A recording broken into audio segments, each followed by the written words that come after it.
So here are the tweets from our friends on the left reacting to this.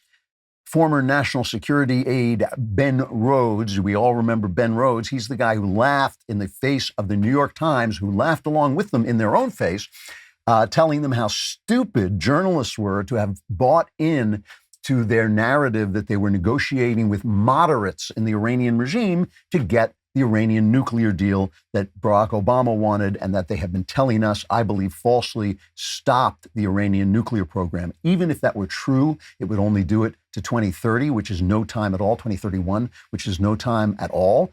But the fact that the inspection regime was a joke makes me believe that no, of course, they were still going about their business. And the New York Times keeps saying the Iranians insist that they're only building their nuclear power for peaceful purposes, because they'll have peace once they blow Israel off the face of the map. So Ben Rhodes writes, this is an outrageous, I have to do it in an outraged voice, this is an outrageous action aimed at undermining diplomacy between an incoming U.S. administration and Iran. It's time for the ceaseless escalation to stop. This is the cycle of violence. It's the cycle of violence because Israel fights back. That's when it's the cycle of violence. When it's Iran doing it, it's not a cycle of violence. It's just a line of violence, but it becomes a cycle when Israel fights back for its own survival.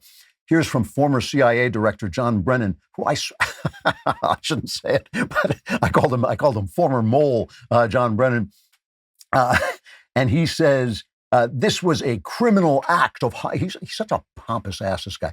This was a criminal act and highly reckless. It risks lethal retaliation and a new round of regional conflicts. Iranian leaders would be wise to wait for the return of responsible American leadership on the global stage and to resist the urge to respond against perceived culprits.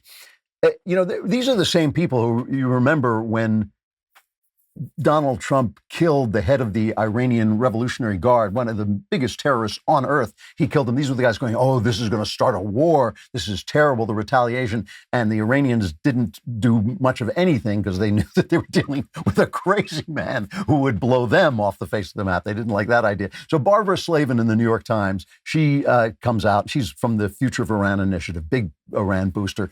And she says, when Israel engineered the assassinations of a half dozen Iranian nuclear scientists from 2010 to 2012, supporters of these killings argued they would help slow a nuclear program at a time when multilateral diplomacy was showing little progress.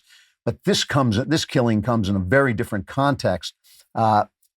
Basically what she's saying, why did they do this? They said, Prime Minister Benjamin Netanyahu of Israel, with the support of President Trump, seems intent on scorching the earth to make it harder for any return to diplomacy under President-elect Joe Biden. So in other words, they think that Netanyahu is undermining Biden instead of just jumping on a moment. Either one of those is possible. It's possible he sees this anti-Israel.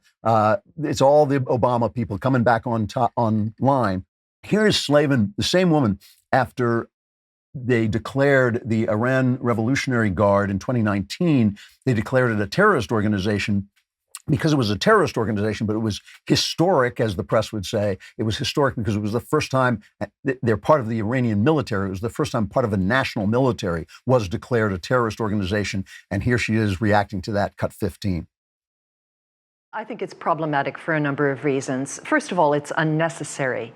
The IRGC is already designated by the Treasury Department of the United States, which means that no American business, no foreign business that does business with the United States can have anything to do with an IRGC commercial entity. So it doesn't really add anything in terms of U.S. enforcement or of this maximum pressure campaign against Iran. So it's gratuitous. But on the other hand, it's provocative. To designate the entire military establishment of a foreign country as terrorist is an unprecedented step, and it invites retaliation. You almost think that the Trump administration wants Iran somehow to take an aggressive action against American troops or other American targets to justify some sort of even greater hostility with Iran. So, is it an election gift, a pre-election gift to Bibi, or just more anti-Iran propaganda? I'm frankly scratching my head over why this was done. This kind of mealy mouth, I'm scratching my head over why a terrorist organization was declared a terrorist organization, the fear of retaliation, that we're going to be attacked by Iran, who, we could seriously talk about wiping countries off the face of the earth. We could take them out in a moment. It just seems that this is reflective. It's reflective of a wide range of opinion. There's a lot of anti-Semitism on the left right now. There's a tremendous amount of anti-Semitism and looking the other way from when Rashid Tlaib promotes a tweet saying we want Palestine to be free from the river to the sea, which is saying we want Israel to be wiped out. That's what it's saying. She wants all those Jews killed and that country destroyed. And that is, they refuse to condemn this. But it also is this just false idea that Iran will change if we're nice to them. It's imperialist narcissism. It is the idea that everybody is reacting to us instead of reacting out of their own philosophies and their own lives.